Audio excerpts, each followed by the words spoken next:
अली हसन साहब कहते हैं, अच्छा उसमें अली भाई आप बार बार एक बात कर रहे हैं कि हज़रत अमीर मुआविया रज़ी अल्लाह तआला ने बदला नहीं लिया सारा, जबकि अगर आप देखें तारीख़ में, चलो बाकायदा केस तो नहीं चला, लेकिन जो मतलब आप दूसरी तरफ से आप इन पे एक और इल्ज़ाम लगाते हैं कि उन्होंने जी बंदे कत्ल कराए, तो अगर आप देखें जी बंदों के नाम आप बताएं तो उन बंदों की शख्सियात जो है ये हज़रत उस्मान के कत्ल से मुतनाज़े तो बनती है ना तारीख़ रिवायत से, ये पता नहीं उनकी सनदें कैसी हैं। हमने अल्लाह ताला के फज़ल व करम से इस उन्वान के तहत कि क्या सैयदना मुआविया रज़ी अल्लाह तआला ने कातिलीन उस्मान रज़ी अल्लाह से बदला नहीं लिया, इसके तहत हमने इस बात का सबूत दिया अल्लाह के फज़ल व करम से कि मुआविया रज़ी अल्लाह तआला अन्हु ने कातिलीन उस्मान से बदला लिया है अल्हम्दुलिल्लाह। और यहाँ मैं एक वैसे भी बात बताता चलूँ, कुछ मिर्ज़ा साहब के अंदरूनी सहूलतकारों ने हमारे जो है इस वीडियो के ऊपर एक एतराज़ करने की कोशिश की है, वो अल्लाह के फजलो कर। अच्छा वो हम तो चूँकि अभी मिर्ज़ा साहब की गर्दन पकड़े बैठे हुए हैं, तो वो अपनी जनाब के अंदर पता नहीं क्यों खुश हो रहे हैं वो कि जी हमने उनको जवाब नहीं दिया है। आप समझ लें ज़रा इस बात को, जिस दिन मिर्ज़ा साहब का पूरी तरीके से गला घोंट देंगे ना, उस दिन आपसे भी गले मिलेंगे इंशाअल्लाह, अल्लाह तौफीक देगा। उस दिन हम आपको भी बताएंगे कि आपके तरल्ले कहाँ तक पहुँचे हैं, ठीक है ना, ये अल्लाह ताला का बड़ा करम है, ठीक है। अच्छा जी, कहते हैं कि वो जी आप भी कहते हैं उन्होंने बंदे कत्ल कराए, तो फिर इस एतबार से तो सैयदना उस्मान के कत्ल में मुलव्विस होने से उनकी शख्सियत तो मुतनाज़ बनती है ना। आप पता नहीं उनकी सनद। अब मिर्ज़ा जी ने कहा नहीं, तो अली हसन ने फ़ौरन रोकेगा, तो क्या पता वही इंतकाम ही लिया हो उन्होंने। मिर्ज़ा जी ने कहा अच्छा अगर वो लोग हैं तो वो तो साहबा हैं, फिर ये फंस जाएंगे। अगर हम वहाँ पर बैठे होते ना, मिर्ज़ा जी कहा हाँ साहब है ना, हाँ एक मिनट ठहर, अभी सुन, मुआविया ने शहादत उस्मान का बदला लिया, बंदे कत्ल कराए।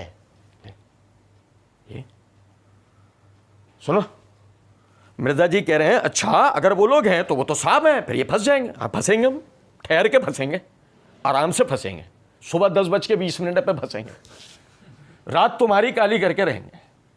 सुनो जरा बात, है ना बंदे हैं ना जिनको मुआविया ने किसास लिया है ना, हाँ तब पहले क्यों इनकार कर रहे थे, पहले क्यों इनकार कर रहे थे कि मुआविया ने बदला नहीं लिया। कुछ समझे हैं बात को या नहीं। अच्छा जी चले, अच्छा अगर बोलो तो साहब है, फिर फंस जाएंगे। अब अली हसन ने सवाल किया कौन साहब है, अंडरलाइन, कौन साहब है, ये तो कोई सवाल है ना, कौन साहब है। अब जो एक तो हमारे जैसा सुनने वाला है ऐसे, एक मिर्ज़ा साहब है, नहीं समझे बात को, हिप्नोटाइज। कौन साहब है, सवाल है, वैलिड है, कौन साहब है भाई, जवाब दो इसका। मिर्ज़ा जी ने कहा जो ये साहब है रिज़वानुल्लाह अलैहि मजमईन है। हो गया जवाब, जो ये साहब है रिज़वानुल्लाह अलैहि मजमईन, हो गया जवाब, हो गया। कौन है, जो ये हैं, कौन। हाँ अली हसन को लगा नहीं उस्ताद लड़का चल नहीं पा रहा है, लौंडा चल नहीं पा रहा है। हाँ भाई लौंडा खालिस उर्दू में बोलते हैं भाई, आप कहीं नाराज़ हो जाओगे, यार क्या लफ्ज़ इस्तेमाल है, खालिस उर्दू में कहते हैं। कोई कहे कि फिर हम बदले में तुम्हें बोला, तो हम तो लड़का होने के लिए तैयार हैं, भले कह लो। कहते हैं अच्छा जी, वो अली हसन ने फ़ौरन रोका, नहीं मोहम्मद बिन अबी बकर का इल्ज़ाम उन पर लगाया जाता है। संभाली, अली हसन ने संभाली, कैमरा तो मिर्ज़ा की तरफ ही था ना, नहीं मोहम्मद बिन अबी बकर का इल्ज़ाम उन पर लगाया जाता ना। मिर्ज़ा जी ने जवाब में कहा तो मोहम्मद बिन अबी बकर कौन है, चलो छुट्टी, तो मोहम्मद बिन अबी बकर कौन है, हज़रत अबू बकर के बेटे, चले उनको आप सहाबी सगीरी कह लें, उनको आप सहाबी सगीरी कह लें। इसमें अली भाई आप बार बार एक बात कर रहे हैं कि हज़रत अमीर मुआविया रज़ी अल्लाह ने कोई बदला नहीं लिया सारा, जबकि अगर आप देखें तारीख में, चलो बाकायदा केस तो नहीं चला, लेकिन जो मतलब दूसरी तरफ से आप एक और उन पर इल्ज़ाम लगाते हैं कि जो उन्होंने बंदे कत्ल कराए, तो अगर आप देखें जो बंदों के नाम आप बताएं तो इन बंदों की शख्सियात जो है कि हज़रत उस्मान के कत्ल में मुतनाज़ा तो बनती है ना तारीखी रवायात से, पता नहीं उनकी संदेह कैसी हैं, नहीं तो क्या पता वही इंतकाम ही लिया उन्होंने। अच्छा अगर वो लोग हैं तो वो तो साहबा हैं, फिर ये फंस जाएंगे। कौन साहब है, जो ये साहबा कराम रिज़वान है। नहीं मसलन मोहम्मद बिन अबू बकर का इल्ज़ाम उन पर लगाया जाता है, तो मोहम्मद बिन अबू बकर कौन है, हज़रत अबू बकर के बेटे हैं। चले इनको आप सहाबी सगीर ही कह लें, क्योंकि नबी सल्लल्लाहु अलैहि वसल्लम की जिंदगी में ये पैदा हो गए थे, ये 8 हिजरी में पैदा हुए हैं। अल्लाह ताला के फजल करम से हमने मार्फत सहाबा व अहले बैत सीरीज़ के सबसे पहले हिस्से में कि सहाबी किसे कहते हैं, इस उन्वान के तहत इसी वजह से पहले इसको क्लियर किया कि सहाबी किसे कहते हैं, ताकि समझ में इस किस्म की चालबाजियाँ कोई ना कर पाए। समझ रहे हैं बात को? अच्छा चले, मिर्ज़ा जी कहते हैं कि जी वो क्योंकि नबी सल्लल्लाहु अलैहि वसल्लम की ज़िंदगी में ये पैदा हो गए थे, ये 8 हिजरी में पैदा हुए, ये 8 हिजरी में पैदा हुआ। अच्छा जी, ये बिनात में सही मुस्लिम है। सही मुस्लिम में किताबुल मनासिक यानी किताबुल हज का बयान, इसके तहत बाब है बाब हज्जत नबी सल्लल्लाहु अलैहि वसल्लम, हदीस नंबर है 2846। सुनो ज़रा बात को। जाबिर बिन अब्दुल्लाह रज़ी अल्लाह तआला अन्हु से रिवायत करते हैं, कौन रिवायत करते हैं? इमाम ज़ैनुल आबिदीन रहमतुल्लाह अलैह, अली के पोते, मौला अली के पोते और हुसैन के साहबजादे रज़ी अल्लाह तआला अन्हुमा। सुनो ज़रा बात को। जाबिर रज़ी अल्लाह तआला अन्हु वो कहते हैं कि जाबिर रज़ी अल्लाह तआला अन्हु ने हमें नमाज़ पढ़ाई, फिर मैंने अर्ज़ किया कि मुझे रसूलुल्लाह सल्लल्लाहु अलैहि वसल्लम के हज के बारे में बताइए।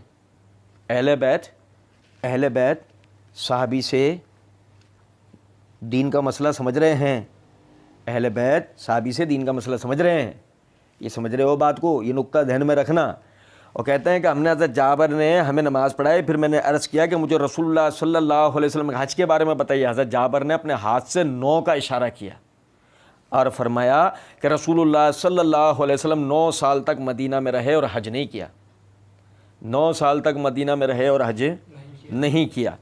फिर 10वें साल ऐलान किया गया कि रसूलुल्लाह सल्लल्लाहु अलैहि वसल्लम हज को जाने वाले हैं। चुनांचे मदीना मुनव्वरा में बहुत से लोग जमा हो गए और वो सब लोग रसूलुल्लाह सल्लल्लाहु अलैहि वसल्लम की इत्तिबा करना चाहते थे और रसूलुल्लाह सल्लल्लाहु अलैहि वसल्लम के साथ हज पर जाना चाहते थे ताकि हज के अफ़ाल में आपकी इक्तिदा करें। हम सब लोग आपके साथ गए। जब जुल्हुलैफा पहुँचे तो अस्मा बिन्त उमैस के यहाँ मोहम्मद बिन अबी बकर पैदा हुए। अभी सुने ज़रा बात को। जाबिर बिन अब्दुल्लाह रज़ियल्लाहु अन्हु कहते हैं आपने हिजरत के बाद 9 साल तक हज नहीं किया, ये हो गए 9 हिजरी, और 10वें साल आपने हज किया, यानी इसका मतलब यानी 10 हिजरी को आपने हज किया और 10 हिजरी को आपने हज किया। और 10 हिजरी को जब हज के सफ़र के दौरान अस्मा बिन्त उमैस रज़ी अल्लाह ताला अन्हा के यहाँ मोहम्मद बिन अबी बकर पैदा हुआ। इसका मतलब मोहम्मद बिन अबी बकर पैदा हुए 10 हिजरी में। सही मुस्लिम के हदीस से साबित हुआ कि मोहम्मद बिन अबी बकर कब पैदा हुए हैं? 10 हिजरी में। अब मिर्ज़ा जी ने उनको 8 हिजरी में पैदा क्यों करवाया? कुछ समझ में आ रही है बात या नहीं? ताकि किसी तरह उनका सहाबी सगीर होना वो साबित कर सकें 8 हिजरी में पैदा करवा के। लेकिन चले, मसला इससे नहीं है, मसला इससे है खुद मिर्ज़ा साहब क्या कहते हैं, मुद्दई लाख पर भारी है गवाही तेरी। मिर्ज़ा जी फरमाते हैं, मिर्ज़ा जी के रूहानी उस्ताद जावेद अहमद गामदी साहब ने, रूहानी सही बोला है मैंने पता नहीं,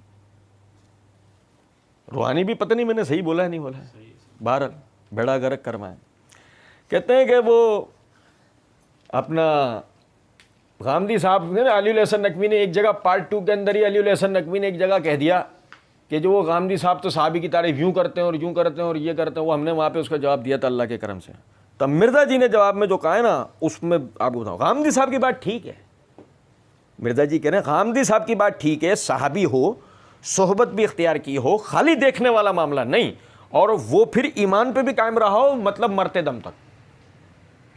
तो गामदी साहब की बात ठीक है, सहाबी में सोहबत भी की हो, खाली देखने वाला मामला नहीं, और फिर वो ईमान पे कायम भी रहा हो, क्या मतलब मरते दम तक। साहबी हो और उसने सोहबत इख्तियार की हो, खाली देखने वाला मामला नहीं हो।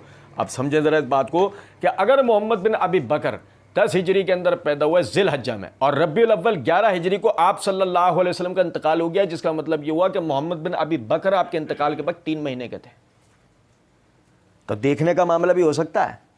मिर्ज़ा जी तो कह रहे हैं खाली देखने का मामला हो तो वह साहबी नहीं होता, सोहबत इख्तियार करना ज़रूरी है। मिर्ज़ा जी ने जो साहबियत की तारीफ मानी है कि गामदी साहब ठीक कहते हैं, लेकिन आपको पता है कुछ ऐसा लगता है कि कौम शुएब पर जब अज़ाब आया तो कुछ लोग बच के निकल गए होंगे, वो मिर्ज़ा साहब के आबा व अजदाद होंगे। क्योंकि लेने के बाद कुछ और देने के कुछ और है मिर्ज़ा साहब के। वहाँ उसूल कुछ और था। वहाँ जब मुआविया रज़ियल्लाहु अन्हु की सहाबियत की बहस चल रही थी ना, तो वहाँ उसूल कुछ और था। यहाँ मोहम्मद बिन अबी बकर को साबित करने की बात आई ना सहाबी, तब पहले तो 8 हिजरी में उनको पैदा करवा लिया, फिर साथ में वो अपनी तारीफ भी नहीं, आप उन्हें सहाबी सगीर कह लें। क्यों कह लें? क्यों कह लें? चोचो को वजह है, तुम अपने रूहानी उस्ताद समेत तारीफ तय करके आए थे, फिर आप क्यों कह लें? कुछ बात आ रही है समझ में या नहीं?